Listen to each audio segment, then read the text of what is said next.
Cuando abrí la puerta del trastero y vi la bolsa de deporte abierta, con la toalla empapada tirada en el suelo y ese olor raro que no era sudor ni detergente, sentí algo muy físico, como si me hubieran apretado el pecho con las dos manos y me faltara el aire, y lo peor fue que mi mujer estaba en la cocina canturreando mientras cortaba cebolla, como si nada, como si no hubiera nada fuera de sitio en nuestra casa, como si yo no estuviera allí de pie, con la mano en el pomo, pensando por primera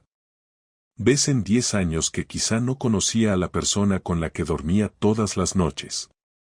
No te voy a mentir, ese momento no salió de la nada, no fue un rayo en cielo despejado. Llevaba semanas acumulando una tensión que no sabía explicar y que me hacía irme a dormir con la mandíbula apretada y despertarme antes de que sonara el despertador, mirando el techo y contando los minutos hasta que ella se levantara, no porque quisiera verla, sino porque necesitaba comprobar que todo seguía más o menos normal, que seguía usando su taza de café de siempre, que seguía dejándose las zapatillas en medio del pasillo, que seguía quejándose del tráfico de la M30 como todos los días, pequeños detalles tontos a los que me agarraba como si fueran pruebas de que nada se estaba rompiendo. Yo no empecé sospechando de infidelidades ni de historias raras, empecé sintiendo que estaba sobrando en mi propia casa, que había conversaciones que se cortaban cuando yo entraba en una habitación, silencios largos que no eran incómodos pero sí densos, como si se nos hubiera instalado un mueble nuevo entre los dos y no supiéramos muy bien cómo rodearlo, y al principio pensé que era estrés, que entre su trabajo en la gestoría, mis turnos cambiados y la vida normal en Madrid, con su ruido y su prisa, era lógico estar más cansados, más secos, menos cariñosos. Pero el cansancio no explica que de repente dejara de preguntarme si llegaría a cenar, ni que empezara a organizar su agenda como si yo no existiera, planes cerrados, horarios estrictos, llego tarde, no me esperes, como fuera, mañana madrugo, frases sueltas que antes venían acompañadas de una explicación o de una broma, y que ahora caían como piedras en la mesa del salón, sin mirarme, mientras yo asentía y hacía ver que estaba concentrado en el informativo, aunque en realidad no estaba escuchando nada.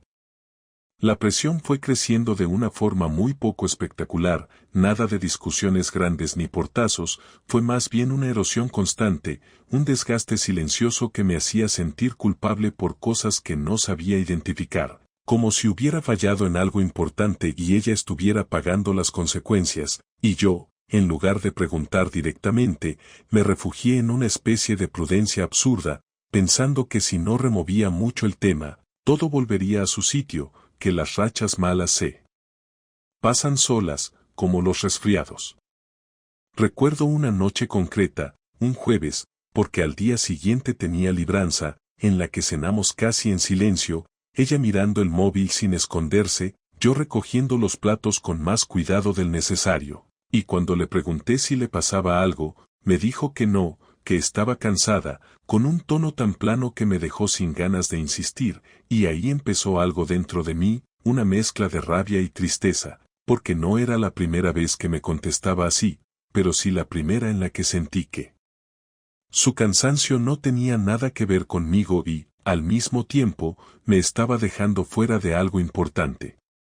A partir de ahí, empecé a observar más, no como un detective ni nada parecido, sino como alguien que tiene miedo y no sabe a qué, fijándome en horarios, en cambios de humor, en detalles absurdos como que empezó a ducharse nada más llegar a casa, incluso cuando no había hecho calor, o que se compró ropa deportiva nueva cuando siempre había odiado ir al gimnasio, y yo me decía que estaba exagerando, que todo el mundo cambia, que yo también estaba más irritable y más callado.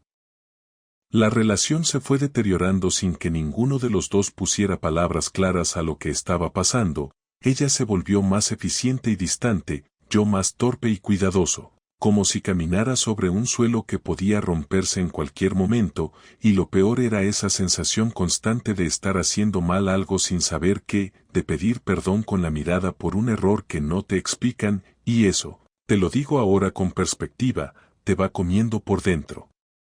No hubo una pelea que marcara un antes y un después, no hubo una confesión ni una amenaza, hubo cenas rápidas, fines de semana en los que cada uno hacía planes por su cuenta, excusas razonables que no parecían excusas, y una intimidad que se fue apagando sin dramas, casi con educación, como si los dos estuviéramos de acuerdo en no tocar ese tema para no hacerlo más grande, aunque en el fondo yo empezaba a sentir que algo muy serio se estaba gestando a mis espaldas. Yo seguía cumpliendo con lo mío, iba a trabajar, hacía la compra, limpiaba la casa, intentaba sacar conversación sobre cualquier cosa, desde política hasta el precio de la luz, y a veces ella respondía, a veces no, y cuando lo hacía era correcta, incluso cariñosa en algún momento puntual, lo justo para que yo me dijera que estaba imaginando cosas, que no podía ser tan grave, que llevábamos muchos años juntos y eso pesaba más que cualquier rareza pasajera. Pero la presión emocional seguía ahí, acumulándose, y empecé a sentirme solo incluso cuando estaba acompañado, a echar de menos una complicidad que antes daba por hecha, y a preguntarme, en los trayectos en coche o mientras esperaba el autobús, en qué momento exacto se nos había ido de las manos, qué pequeña decisión o qué conversación no tenida nos había llevado a ese punto extraño en el que convivíamos como dos personas educadas pero ajenas. Todo eso estaba en mi cabeza cuando abrí la puerta del trastero aquella tarde, buscando una caja de herramientas, y me encontré con esa bolsa abierta, fuera de lugar, con una toalla mojada que no cuadraba con ningún plan que yo conociera, y fue ahí, en ese instante tan tonto y tan concreto, cuando sentí por primera vez que la historia que yo me estaba contando para tranquilizarme quizá no era cierta, que igual llevaba tiempo ignorando algo evidente, y que, sin saberlo, ya estábamos caminando hacia un punto de no retorno. El descubrimiento no llegó como una escena clara ni como una verdad que se te planta delante y te obliga a aceptarla de golpe, llegó torcido, incómodo, casi absurdo, y eso fue lo que más me descolocó, porque yo esperaba, en el fondo, algo más directo, algo que me permitiera enfadarme sin dudas, pero lo que ocurrió fue mucho peor, porque me obligó a pensar, a unir puntos. A aceptar que no estaba loco y que llevaba semanas conviviendo con una mentira bien construida. Todo empezó 2 días después de lo de la bolsa, un sábado por la mañana, uno de esos sábados madrileños en los que no hay planes claros y el tiempo parece suspendido. Ella se levantó temprano diciendo que tenía que ir a una jornada abierta de su empresa en un centro deportivo municipal, algo de bienestar laboral, clases colectivas, charlas, lo dijo con naturalidad, sin nervios, sin esconder nada, y yo asentí porque no tenía motivos reales para dudar, pero algo dentro de mí ya estaba alerta, no. En modo sospecha activa, sino en ese estado raro en el que tu cuerpo va por delante de tu cabeza. Decidí salir a correr un rato, necesitaba despejarme, y cuando volví a casa, sudado y cansado, encontré el buzón lleno de publicidad y sobres oficiales, nada raro, salvo uno que no iba dirigido a ninguno de los dos, solo ponía el número de nuestro piso y un nombre masculino que no conocía, escrito a mano. Lo normal habría sido devolverlo al buzón comunitario o dejarlo encima del mueble para dárselo al portero, pero no lo hice, me quedé mirándolo más tiempo del necesario, porque ese nombre no me sonaba de nada y, aún así, me produjo una sensación extraña, como si ya lo hubiera visto antes sin saber dónde. Subí a casa, dejé el sobre en la mesa del salón y me metí en la ducha, intentando convencerme de que estaba exagerando, de que era solo un error de reparto, pero cuando salí, con el pelo todavía mojado, volví a mirar el sobre y algo me hizo abrirlo, no por curiosidad ajena, sino por esa mezcla de ansiedad y necesidad de respuestas que ya no sabía controlar, y dentro no había nada comprometedor en apariencia, solo una tarjeta de acceso a un complejo deportivo privado, con el mismo nombre masculino impreso y una fecha reciente, de esa misma semana. Me senté en el sofá con la tarjeta en la mano, dándole vueltas, intentando encontrar una explicación lógica, porque ella nunca había mencionado ese sitio, ni tener una tarjeta así, ni conocer a nadie con ese nombre, y al mismo tiempo todo encajaba demasiado bien con cambios que yo había normalizado, las duchas al llegar, la ropa deportiva nueva, los horarios cerrados, y ahí fue cuando sentí algo muy concreto, no rabia todavía, sino una especie de frío interno, una certeza incómoda que te baja al estómago y te dice que ya no hay vuelta atrás. No hice nada durante horas, la dejé ahí, la tarjeta encima de la mesa, me preparé un café, intenté leer, poner una serie, cualquier cosa que me sacara de mi cabeza, pero no podía, porque todo empezaba a reordenarse solo, conversaciones pasadas, excusas que yo había aceptado sin más, silencios que ahora tenían otro peso, y cuando ella volvió a casa, sonriente, cansada, hablando de la jornada, de la gente que había conocido, de lo bien que le había venido moverse un poco, yo la escuché como si fuera un desconocido, asentí, hice comentarios neutros, y esperé. Esperé a la noche, a que cenáramos, a que se sentara en el sofá con una manta, y entonces, sin levantar la voz, sin dramatizar, le pregunté qué era esa tarjeta, señalándola con el dedo. Y el silencio que se hizo no fue largo, pero fue definitivo, porque no fue un silencio de sorpresa, fue un silencio de cálculo, de esos en los que la otra persona decide en décimas de segundo qué versión de la realidad va a ofrecerte. Ella me miró, respiró hondo, y dijo que era de un compañero del trabajo, que se la había dejado en el coche sin querer, que se la llevaría el lunes, y mientras hablaba yo ya sabía que estaba mintiendo, no porque la historia fuera imposible, sino porque no había emoción en su voz, ni enfado por la confusión, ni prisa por aclararlo, solo una calma extraña que me confirmó lo que no quería confirmar. No le respondí nada, recogí la tarjeta y me fui a la habitación, y esa noche no dormí, no porque estuviera pensando en escenas concretas, sino porque mi cabeza iba demasiado rápido, repasando cada detalle, cada pequeño gesto de las últimas semanas, y dándome cuenta de que la infidelidad no había llegado de repente, que llevaba tiempo instalada en nuestra vida, solo que yo había decidido no verla. A la mañana siguiente, me levanté antes que ella y salí de casa sin hacer ruido, llevándome la tarjeta en el bolsillo, no con un plan claro, sino con la necesidad de comprobar algo por mí mismo. Fui hasta ese complejo deportivo, que estaba a 20 minutos en coche, aparqué lejos, me senté en un banco y esperé, no sabía exactamente qué esperaba ver, pero cuando la vi llegar, sola no, con él, con ese hombre cuyo nombre ahora ya no necesitaba leer porque su presencia lo explicaba todo, sentí una mezcla de alivio y devastación que no sé describir de otra forma. No se besaron, no se tocaron de forma explícita, no hizo falta, la manera en la que caminaban juntos, la confianza, la cercanía, las risas bajas, la naturalidad con la que entraron usando la misma tarjeta, como si fuera algo habitual, eso fue suficiente, porque no era una escena robada ni furtiva, era una rutina compartida, algo que se repite cuando ya no hay culpa. Me quedé allí hasta que entraron, luego volví al coche, me apoyé en el volante y me quedé mirando al frente, sin llorar, sin gritar, solo sintiendo como algo se rompía de forma silenciosa, como todas las dudas se ordenaban en una verdad que ya no podía ignorar, y entendí que el engaño no era solo el hecho de que estuviera con otro, sino la normalidad con la que me había excluido de su vida sin decirme nada. Volví a casa horas después, me senté en el salón, dejé la tarjeta encima de la mesa y esperé a que ella volviera, y cuando entró, al verme, supo que ya lo sabía todo, no hizo falta que dijera nada, se le notó en la cara, en los hombros tensos, en la forma en la que dejó las llaves, y ahí, en ese silencio cargado, terminó la etapa de las dudas y empezó algo mucho más duro. Porque ya no había espacio para mentiras pequeñas ni para excusas cómodas, solo quedaba enfrentar una verdad que ninguno de los dos estaba preparado para asumir.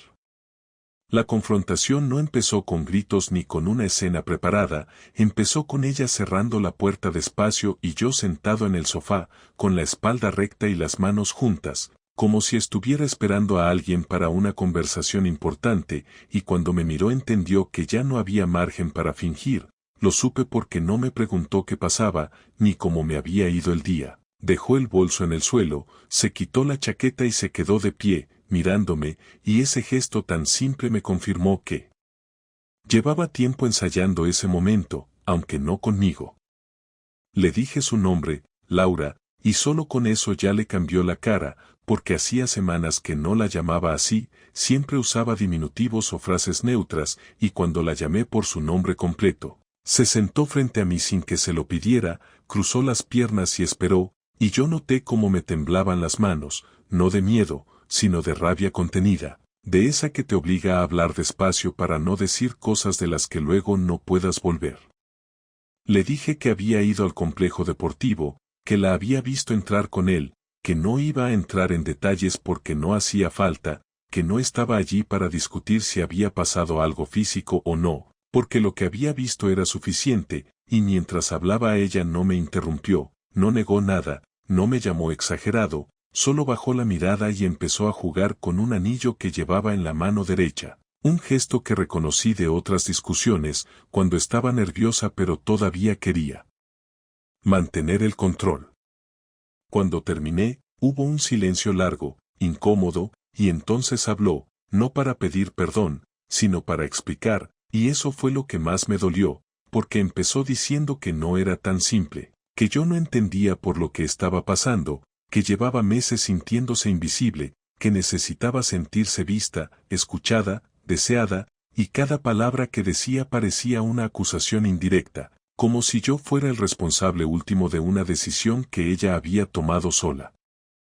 Le pregunté si me estaba culpando, si de verdad creía que yo la había empujado a eso, y me dijo que no exactamente, que no era una cuestión de culpa, sino de carencias, y ahí sentí un golpe seco en el estómago, porque esa palabra, carencias, sonaba a justificación elegante de algo muy básico, y se lo dije, le dije que podía haberme hablado, que podía haber pedido cambios, que podía haberse ido antes de meterse en la vida de otro. Y entonces levantó la voz por primera vez.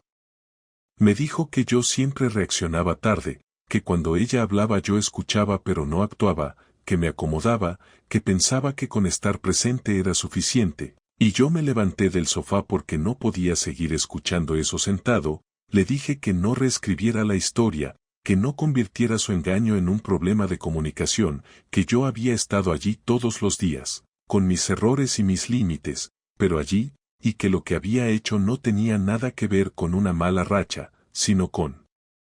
una elección.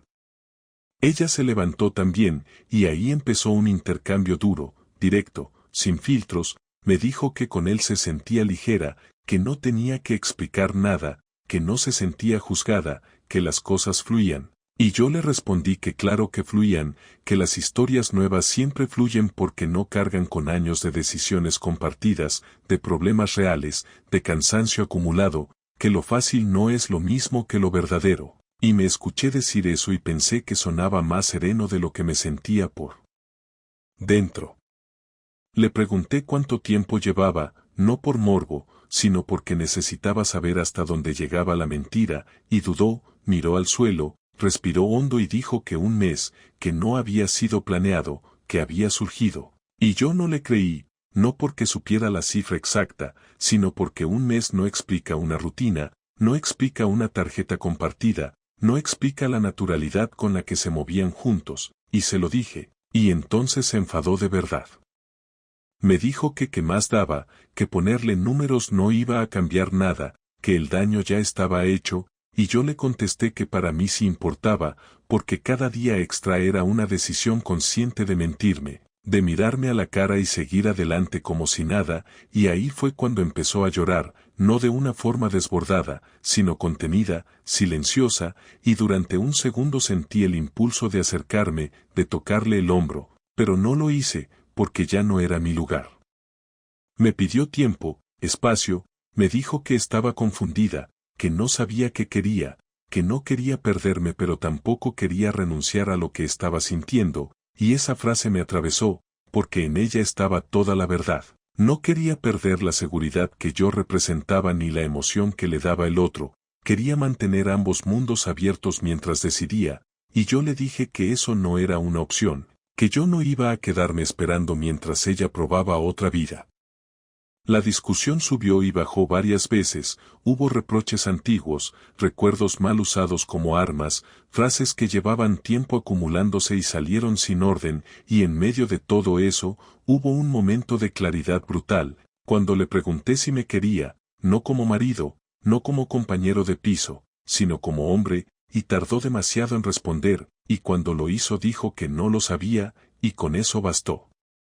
Le dije que no necesitaba saber más, que no iba a competir con nadie, que no iba a mendigar atención ni explicaciones, que lo que había pasado había cambiado la relación de una forma irreversible. Y ella intentó agarrarse a la idea de que todo se podía trabajar, de que podíamos ir a terapia, de que nada estaba perdido si los dos poníamos de nuestra parte. Y yo le respondí que para trabajar algo los dos tenían que estar en el mismo sitio, y ella ya no lo estaba. La confrontación terminó sin un cierre claro, sin un acuerdo, sin una decisión formal, pero con algo muy importante definido. Ya no había mentiras flotando en el aire, ya no había sospechas, solo una verdad incómoda que los dos conocíamos, y cuando se fue a la habitación y cerró la puerta, me quedé solo en el salón, exhausto, con la sensación de haber sobrevivido a una tormenta que todavía no había terminado, pero sabiendo que, pasara lo que pasara después, ya no iba a volver a ser el mismo. La venganza no nació como un plan frío ni como algo que yo hubiera imaginado antes, nació de una necesidad muy concreta de recuperar el control de mi vida, de dejar de sentirme el último en enterarme de todo. Y durante varios días después de la confrontación conviví con ella en la misma casa como dos desconocidos educados, cruzándonos en el pasillo, hablando solo de lo imprescindible, durmiendo separados. Y en ese silencio forzado empecé a pensar no en hacerle daño físico ni en montar un espectáculo, sino en algo mucho más preciso, algo que tuviera consecuencias reales y que no pudiera borrar con lágrimas ni con explicaciones ambiguas.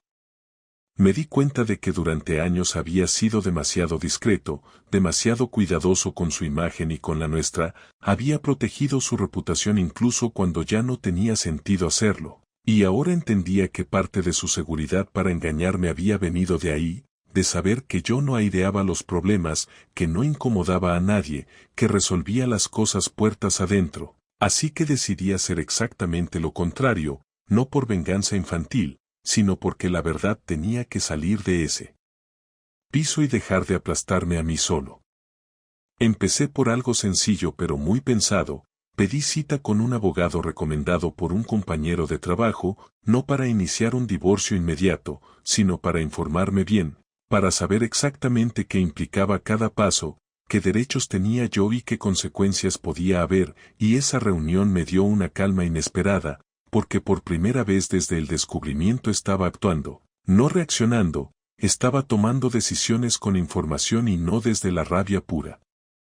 Después vino la parte más dura, hablar con su entorno, no para pedir apoyo, sino para contar la verdad sin adornos ni insultos. Llamé primero a su hermana mayor, con la que siempre había tenido una relación correcta. Le pedí que dara a tomar un café y se lo conté todo de forma directa, sin exagerar, sin dramatizar, solo los hechos, y su reacción fue un silencio largo seguido de un lo siento, no por ella, sino por mí, y esa frase me confirmó que estaba haciendo lo correcto, porque ya no era yo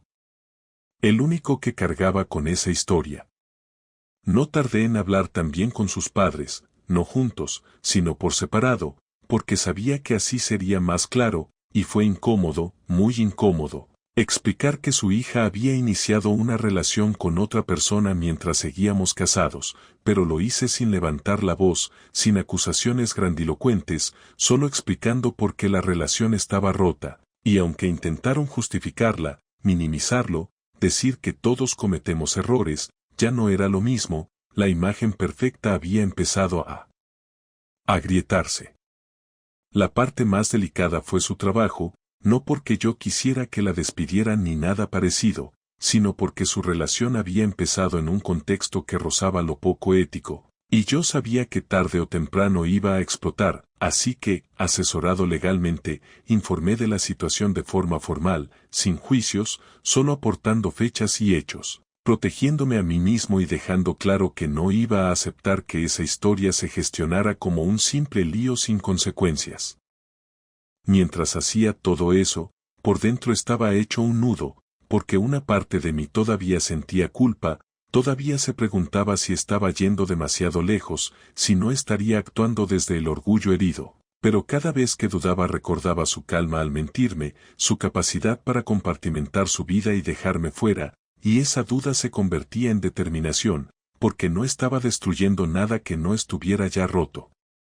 Ella se dio cuenta rápido de que algo estaba pasando, empezó a recibir llamadas incómodas, preguntas directas, silencios raros en su entorno, y una noche me encaró en el salón, me preguntó qué estaba haciendo, por qué estaba hablando con todo el mundo, por qué la estaba dejando como una mala persona, y yo le respondí con una calma que me sorprendió a mí mismo, le dije que no estaba inventando nada, que solo estaba contando lo que había pasado, que si la verdad la incomodaba, quizá el problema no era la verdad.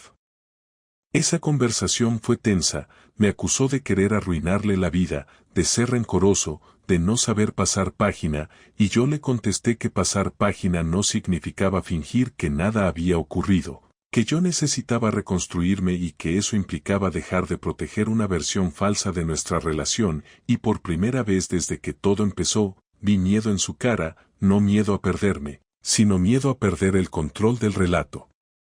La venganza no fue un golpe único, fue una serie de decisiones pequeñas pero firmes, cambié contraseñas, separé cuentas, empecé a organizar mi salida de la casa sin esconderlo, sin dramatizarlo, simplemente actuando, y cada paso que daba me devolvía un poco de dignidad, un poco de espacio mental, aunque por las noches el cuerpo me pasara factura y me costara dormir, aunque hubiera momentos de tristeza profunda en los que dudaba de todo.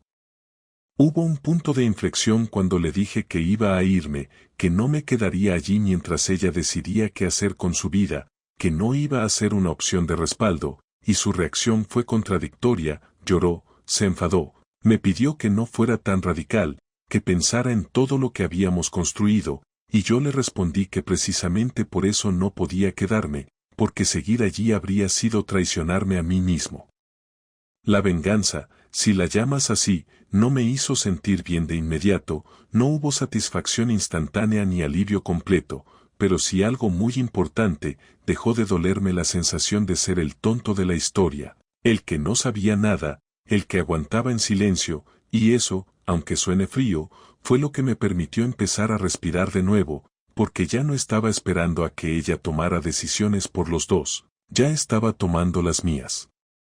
Cuando me fui de casa con una maleta y unas cuantas cajas, no hubo escena dramática, solo un adiós torpe en la puerta, y mientras bajaba las escaleras sentí una mezcla rara de pérdida y orgullo, porque sabía que lo que estaba haciendo iba a tener consecuencias para ella, sociales, laborales, personales, pero también sabía que no estaba actuando desde la crueldad, sino desde la necesidad de poner límites claros donde antes solo había silencio.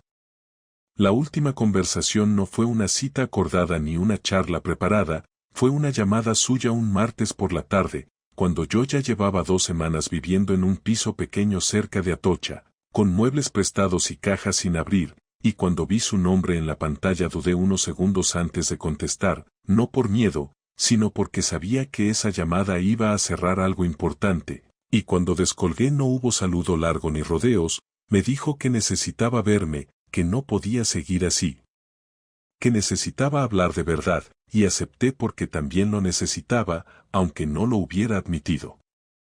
Quedamos en un bar tranquilo, uno de esos sitios sin música alta donde la gente habla bajo, y cuando llegué ya estaba sentada, con un café delante y las manos entrelazadas, parecía cansada, no arreglada ni desarreglada, simplemente agotada, y al verla sentí una mezcla extraña de cercanía y distancia, como si la conociera perfectamente y al mismo tiempo fuera alguien distinto, y nos sentamos frente a frente sin tocarnos, sin besos en la mejilla, sin gestos automáticos. Empezó hablando ella, diciendo que todo se le había ido de las manos, que no esperaba que las cosas llegaran tan lejos, que se había sentido desbordada cuando su entorno empezó a hacerle preguntas, cuando dejó de controlar la narrativa, y mientras hablaba yo la escuchaba con atención real, no con ironía ni con ganas de interrumpir, porque necesitaba entender, aunque ya no necesitara justificar nada, y me habló de culpa, de miedo, de cómo había intentado sostener 2 realidades incompatibles, creyendo que tendría tiempo para decidir.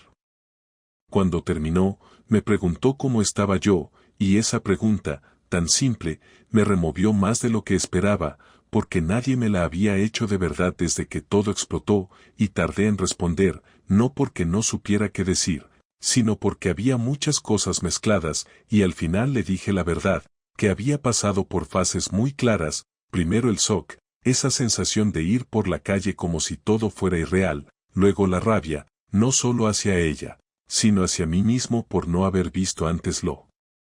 evidente, luego una confusión enorme, preguntándome si todo lo que habíamos vivido había sido auténtico o solo una versión cómoda de la realidad, y después una tristeza profunda, de esas que no se expresan llorando, sino levantándote cada mañana con un peso constante. Le dije también que, contra lo que ella pudiera pensar, la venganza no me había hecho sentir bien, que había sido necesaria para recuperar el equilibrio, pero que no había llenado ningún vacío, y que ahora estaba en un punto distinto, más sereno, más consciente, y ahí ella empezó a llorar, esta vez sin contenerse, diciendo que nunca había querido hacerme daño, que se odiaba por haberlo hecho, que se sentía perdida. Y yo la dejé llorar sin tocarla, sin decirle que todo iría bien, porque no era cierto.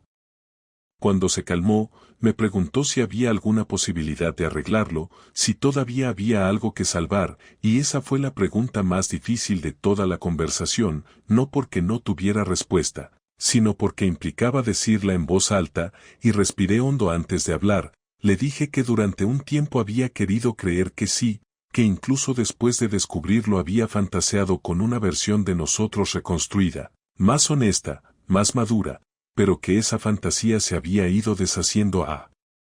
medida que entendía lo que había pasado. Le expliqué que no podía volver a confiar de la misma manera, no porque ella fuera una mala persona, sino porque había cruzado una línea sabiendo perfectamente lo que hacía, que había gestionado su engaño con una frialdad que me había dejado una marca profunda, y que aunque el cariño no desaparece de un día para otro, la confianza sí puede romperse de forma irreversible. Y al decir eso sentí una tristeza limpia, sin rabia, como cuando aceptas algo que no te gusta pero que sabes que es cierto. Ella intentó argumentar, decir que todos cometemos errores, que la gente cambia, que ella estaba dispuesta a hacer lo que hiciera falta, a cortar esa relación, a empezar de cero. Y yo le respondí con calma que no se trataba de castigarla ni de exigir sacrificios, que se trataba de entender que el daño no se repara solo con voluntad, que yo ya había cambiado, que ya no era la misma persona que antes del descubrimiento, y que volver a intentarlo habría sido forzarme a vivir con una duda constante. Que no me merecía.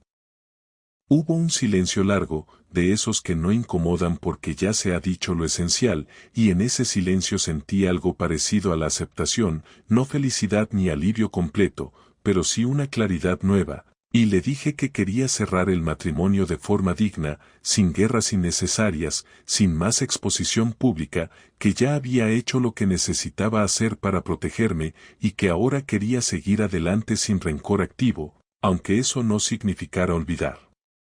Ella asintió, me dijo que lo entendía, que aunque le doliera, respetaba mi decisión, y me pidió perdón, no con grandes frases, sino con una sencillez que quizá había llegado demasiado tarde, y acepté ese perdón sin dramatizarlo, no porque borrara nada, sino porque cargar con odio eterno no me iba a ayudar a avanzar, y ahí, por primera vez en toda la conversación, sentí que estábamos hablando como dos adultos que reconocen un final. Pagamos la cuenta, nos levantamos, y al salir a la calle nos quedamos un momento parados, sin saber muy bien cómo despedirnos, y al final nos dimos un abrazo corto, correcto, sin promesas ni segundas lecturas. Y cada uno se fue por una acera distinta, y mientras caminaba hacia el metro sentí una tristeza profunda, pero también una extraña ligereza, porque por fin había tomado una decisión clara, no empujado por la rabia ni por el miedo, sino por una aceptación honesta de lo que ya no podía ser. Esa noche dormí mejor que en semanas, no porque todo estuviera resuelto, sino porque había dejado de luchar contra una realidad que no podía cambiar, y al día siguiente, al despertarme en ese piso pequeño que todavía no sentía como hogar, supe que el camino que venía no iba a ser fácil, pero al menos sería mío, construido desde una verdad que, aunque doliera, ya no me iba a engañar. La conclusión no llegó como una epifanía ni como una frase redonda que lo explicara todo, llegó despacio, en gestos pequeños y días normales, en rutinas nuevas que fui construyendo casi sin darme cuenta, y ahora, meses después, cuando miro atrás y repaso todo lo que pasó en aquel mes en el que se me desmoronó la vida, lo que siento no es orgullo ni derrota, sino una claridad sobria que me costó mucho ganar. Los primeros días después de la última conversación fueron raros, porque ya no había drama activo ni decisiones urgentes, solo un silencio distinto, más limpio, pero también más definitivo. Me despertaba temprano. Hacía café en una cocina que todavía no sentía mía, iba a trabajar, volvía, y por las noches me sentaba en el sofá sin saber muy bien qué hacer con tanto espacio mental libre, sin mensajes que esperar ni discusiones pendientes, y ahí apareció la tristeza de verdad, no la rabia que empuja ni el shock que paraliza, sino esa tristeza tranquila que te obliga a mirar las cosas de frente. Aprendí rápido que aceptar no significa justificar, que entender lo que pasó no borra el daño, pero sí evita que se repita, y empecé a revisar mi propia parte sin autoflagelarme, entendiendo que yo también había contribuido a que la relación se volviera cómoda y poco hablada, que había confundido estabilidad con silencio, y que aunque eso no explica una traición, sí me enseñó algo importante sobre cómo quiero vivir mis relaciones a partir de ahora. Poco a poco fui contando mi historia a gente cercana, no buscando consuelo ni validación, sino simplemente diciendo la verdad, sin adornos, y me sorprendió ver cómo cambiaba la reacción según la contaba con más calma, sin rencor, sin necesidad de quedar bien, y eso me ayudó a entender que el relato que yo tenía en la cabeza también estaba cambiando, ya no era la historia de una víctima ni la de un vengador, era la de alguien que había tomado decisiones difíciles para protegerse. La vida siguió, porque siempre sigue. Empecé a ordenar el piso, a comprar cosas pequeñas que me gustaban a mí, a cocinar platos sencillos sin pensar en horarios ajenos. Y en esa independencia cotidiana encontré una paz que no esperaba, no era felicidad plena ni entusiasmo, era algo más básico y más necesario, la sensación de no estar traicionándome cada día un poco. Hubo momentos duros, claro, recuerdos que aparecían sin avisar, canciones, calles, bares, frases que me devolvían a una versión de nosotros que había sido real en su momento, y no huí de eso, dejé que pasara, que doliera lo justo, porque entendí que borrar el pasado no es posible ni deseable, lo importante era no quedarse atrapado en él. Con el tiempo también dejé de preguntarme qué estaría haciendo ella, con quién, si se arrepentía o no, porque me di cuenta de que esas preguntas no tenían respuesta útil para mí, y que seguir haciéndolas era una forma de mantener un hilo que ya no necesitaba, no por desprecio, sino por salud mental. Lo que aprendí, y esto lo digo ahora sin grandilocuencia, es que la lealtad no es solo una cuestión de no engañar, es una forma de estar presente, de hablar a tiempo, de no usar el silencio como refugio. Y también aprendí que poner límites no te convierte en una mala persona, aunque incomodes, aunque decepciones expectativas ajenas. Mi vida después de todo esto no es espectacular, no hay grandes giros ni historias nuevas que contar, pero es honesta, tengo días buenos y días malos, como cualquiera, he vuelto a confiar en gente poco a poco, sin prisas ni promesas exageradas, y he aprendido a escucharme cuando algo no encaja, sin justificarlo automáticamente.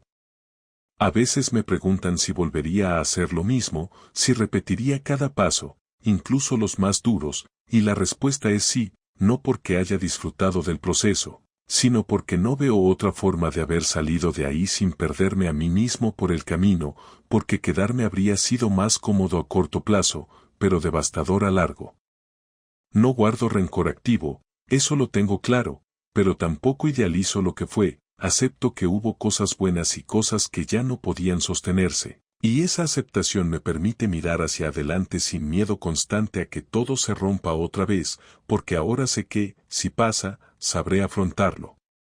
Si algo me quedó claro es que el respeto propio no se negocia, no se aplaza, no se sacrifica por mantener una imagen o una comodidad, y que cuando lo pierdes, recuperarlo duele, pero merece la pena, Porque te devuelve una forma de estar en el mundo más firme, más tranquila. No sé qué traerá el futuro, no hago planes a largo plazo como antes, pero tampoco vivo en guardia permanente, simplemente estoy atento, presente, y eso, después de todo lo vivido, ya es mucho más de lo que tenía cuando creía que todo estaba bien y no lo estaba.